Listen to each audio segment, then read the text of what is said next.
Continuamos avanzando hoy, amigo oyente, por el libro de Apocalipsis. Estamos en el capítulo 1 y vamos a volver al versículo 10, porque descubrimos, al concluir nuestro estudio anterior, que pasamos por alto un versículo. No lo ignoramos completamente, sino que hablamos de otra verdad presentada allí, y como resultado de eso, dejamos de lado algo que es bastante controversial. Algunos pueden opinar que dejamos esto de lado a propósito, pero hablando honestamente, nunca hemos tenido ese hábito de evitar hablar de algo que es controversial. Y ahora que nos encontramos en el último libro de la Biblia, no vamos a cambiar. Así es que vamos a regresar para ver lo que dice el versículo 10 del capítulo 1 de Apocalipsis. Yo estaba en el Espíritu en el día del Señor, y oí detrás de mí una gran voz como de trompeta. Hablamos en nuestro programa anterior de que Juan estaba en el Espíritu, y también hablamos de una gran voz como de trompeta. Sin embargo, nunca hablamos del día del Señor y lo que eso significa. Honestamente hablando, este es un pasaje controversial, y es un lugar donde hay bastante desacuerdo, y hay desacuerdo entre buenos expositores bíblicos. Hay aquellos que opinan que esto se refiere al día de Jehová. Pero, amigo oyente, nosotros no podemos aceptar esto, aunque el gran tema de Apocalipsis tratará con el comienzo del día de Jehová, el cual es el período de la gran tribulación, y luego continúa hacia el reino milenario, y todo eso lo encontramos aquí. Pero Juan está diciendo, yo estaba en el Espíritu en el día del Señor. Bien, el día de Jehová y el día del Señor, a nuestro juicio, son en realidad dos cosas diferentes. Parecería que fueran la misma cosa, pero son completamente diferentes. Según entendemos nosotros, esta expresión Día del Señor aquí indica lo que nosotros llamamos domingo. Nosotros hemos aceptado eso en el pasado y lo aceptamos en el presente. Reconocemos que hay algunos grandes expositores bíblicos que dicen que debería ser el día de Jehová, y que no hay en realidad evidencia alguna para decir que se está refiriendo al primer día de la semana. Bueno, por cierto que nosotros pensamos que sí la hay. Pero no nos queremos meter ahora en argumentos que causen desacuerdo. Lo único que tenemos en mente es que queremos presentar lo correcto, y por supuesto uno puede irse al otro extremo, al otro punto de vista. Pero siendo que usted quiere estar en lo correcto, pues estará de acuerdo con nosotros. Bien, de cualquier modo, ya hemos tratado con esto y le hemos presentado nuestra propia interpretación, y hemos sugerido que la otra es una interpretación que algunos destacados expositores y eruditos ahora aceptan. Y nosotros ciertamente respetamos el punto de vista de ellos. Bien, vamos a seguir adelante y vamos a considerar lo que nos dicen los versículos 17 y 18, y vamos a leer estos versículos otra vez hoy. Aquí estamos observando al Cristo glorificado.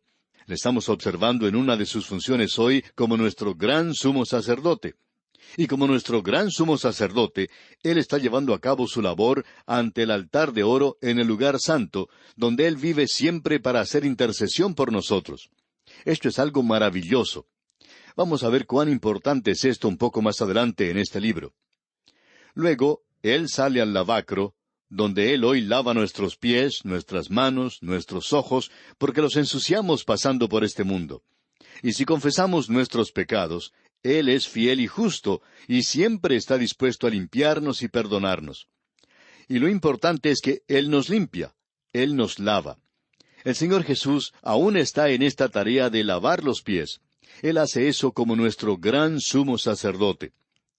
Ahora lo encontramos aquí en este cuadro. Él estaba en medio de los candeleros. Esa era la responsabilidad particular y peculiar de Aarón y de los sumos sacerdotes que le siguieron. Ellos tenían a su cuidado las lámparas que estaban en estos candeleros de oro. Y como ya hemos visto antes, esto es sin duda el mejor símbolo y cuadro que tenemos de nuestro Señor Jesucristo, ese candelero de oro. Él era la luz del mundo, y esas lámparas allá arriba encajaban entre los pétalos de la flor de almendro. Y cuán hermoso debió haber sido ese candelero de oro. Nos habla de la deidad de Cristo, y las luces allá nos hablan del Espíritu Santo, porque Él enviaría al Espíritu Santo. Él apoya al Espíritu Santo, y el Espíritu Santo a su vez toma las cosas de Cristo y nos las muestra a nosotros, así como esas lámparas revelan la belleza de los candeleros. Pero aquí le están dando en medio de esos candeleros, y ellos están separados. Cada lámpara está separada. Y vamos a ver que son iglesias. Y ellas son la luz del mundo en el presente, de la misma manera en que Él fue la luz del mundo cuando se encontraba en este mundo. Pero Él dijo que nosotros seríamos la luz del mundo. Él es aún el gran sumo sacerdote y está tratando que nosotros demos luz. Y algunos de nosotros tenemos un gran problema allí. Así es que leemos aquí en este versículo 17 que Juan ha visto nuestro gran sumo sacerdote. Y todo lo que se dice en cuanto a él aquí revela el hecho de que él se encuentra en una posición de juzgar a su iglesia. Y su voz, como estruendo de muchas aguas, que se menciona en el versículo 15, es la voz de autoridad. Es la voz que le dio existencia a este universo. Es la voz que va a hacer resucitar a los suyos de la tumba. Es la voz que va a sacar a la iglesia de este mundo para estar con él. Y es su voz de autoridad que hoy debería seguir la iglesia. Veamos lo que nos dicen los versículos 17 y 18 de este capítulo 1 de Apocalipsis. Cuando le vi, caí como muerto a sus pies, y él puso su diestra sobre mí, diciéndome, no temas, yo soy el primero y el último, y el que vivo y estuve muerto, mas he aquí que vivo por los siglos de los siglos. Amén. Y tengo las llaves de la muerte y del Hades. El efecto que tuvo esta visión en Juan es que lo dejó completamente paralizado. Este es el mismo hombre que era tan amigo de él.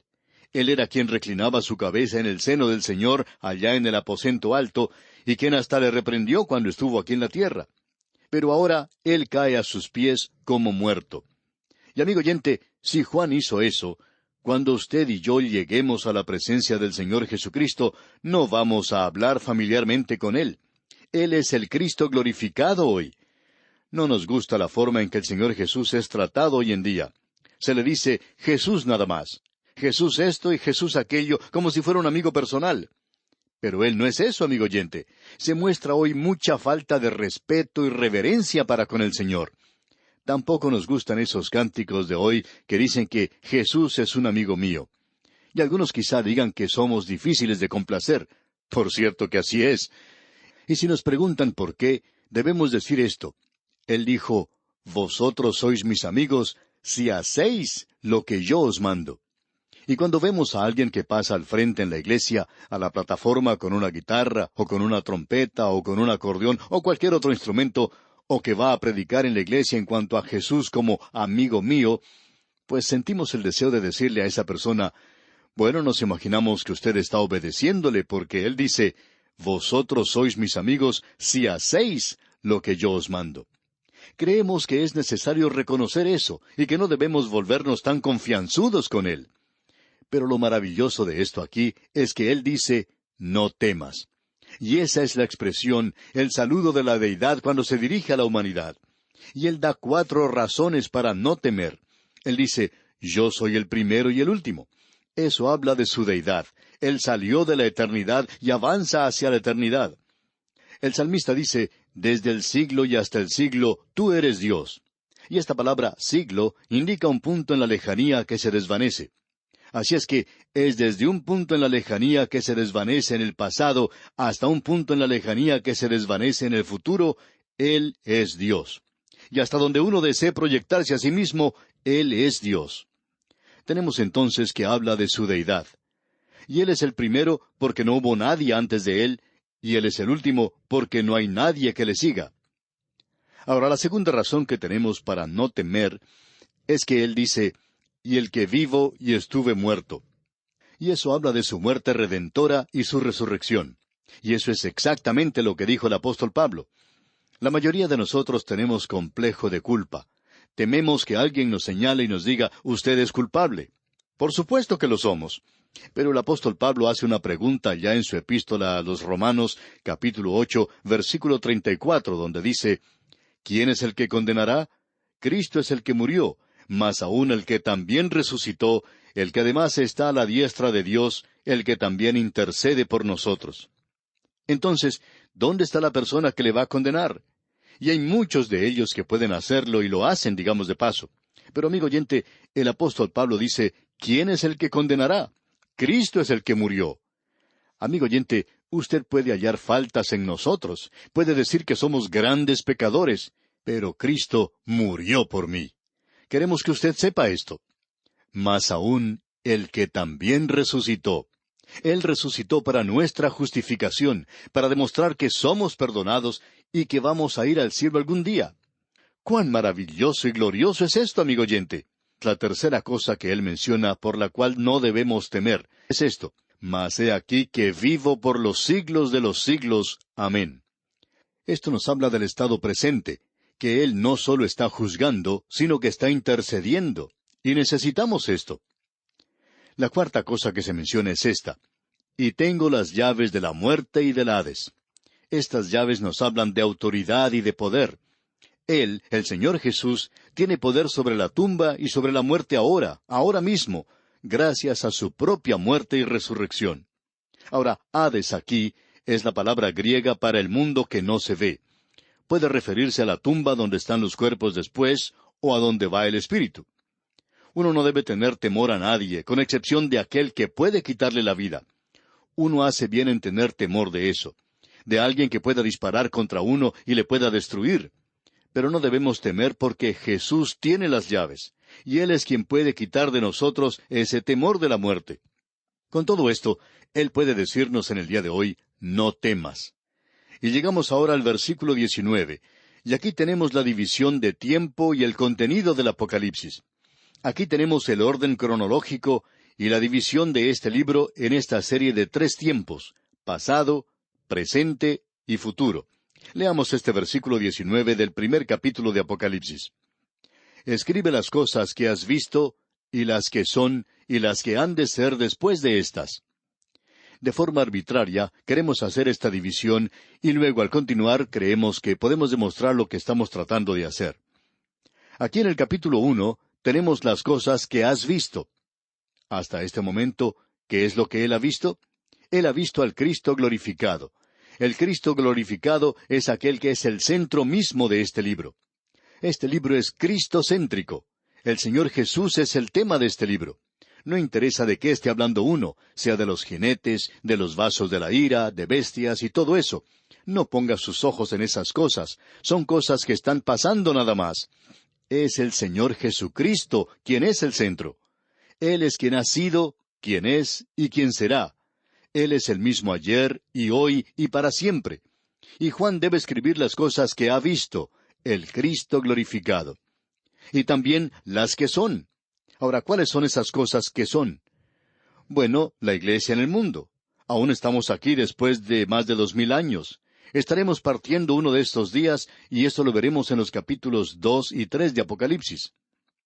Luego tenemos el programa de Jesucristo, las cosas que serán después de estas. Y ese es el programa de Jesucristo, y vemos la iglesia yendo al cielo, y las cosas que tienen lugar sobre la tierra después de haber partido la iglesia. Es un cuadro glorioso el que tenemos ante nosotros. Debemos reconocer que el Señor Jesucristo es el centro y corazón mismo de este libro. Y con esto llegamos al versículo 20, el último versículo de este capítulo 1 de Apocalipsis, donde dice: el misterio de las 7 estrellas que has visto en mi diestra, y de los 7 candeleros de oro. Las 7 estrellas son los ángeles de las 7 iglesias, y los 7 candeleros que has visto son las 7 iglesias. Como usted puede notar, amigo oyente, Juan presenta claramente cuándo él está utilizando símbolos, y él nos ayudará a comprender lo que esos símbolos significan. De otro modo, él está hablando de esa misma cosa que menciona, y si usted no puede espiritualizar estos símbolos porque son símbolos de algo, entonces él los presenta claramente aquí. Ahora él dice que esto es un misterio. Así es que este es un secreto sagrado, que no había sido revelado hasta el momento de esta escritura, hasta el momento en que fue dado a Juan, y pertenece específicamente a aquello que Juan ha visto. Él ha visto al Cristo glorificado. El apóstol Pablo le vio a él en el camino a Damasco. Pero, ¿qué fue lo que vio? Él mismo dice: vi una luz del cielo que sobrepasaba el resplandor del sol. Bueno, amigo oyente, yo ni siquiera puedo mirar al sol. Y no creemos que el apóstol Pablo pudiera tampoco hacerlo. Pero él no lo pudo ver a él en toda su gloria.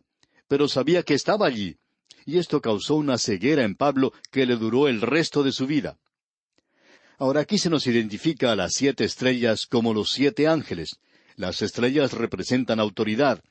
A los apóstatas hoy se les llama estrellas errantes. Eso lo vimos allá en Judas, versículo 13. Los ángeles pueden ser humanos o divinos. La palabra, por supuesto, significa mensajeros, y podría referirse a un mensajero de las huestes angelicales del cielo. Puede referirse a uno que está a cargo de una congregación o a un maestro. A nosotros nos gusta pensar de esto personalmente como que se refiere a los pastores locales de las 7 iglesias que vamos a considerar. Hablando francamente, amigo oyente, nos gustaría ver que se le llame ángel a un pastor, porque a veces se les llama muchas otras cosas. Si nos perdona, amigo oyente, nos gustaría mantenernos en esto. Bien, los 7 candeleros representan a las 7 iglesias de Asia. Ellas a su vez representan en realidad a la iglesia en su totalidad, la iglesia como el cuerpo de Cristo. Y con esto llegamos al capítulo 2 de Apocalipsis, y aquí en este capítulo 2, y también en el capítulo 3, tenemos la posesión de Jesucristo, es decir, la iglesia que es su cuerpo, la iglesia que Él amó y por la cual se entregó, y los creyentes en ella, los cuales le fueron dados a Él por el Padre.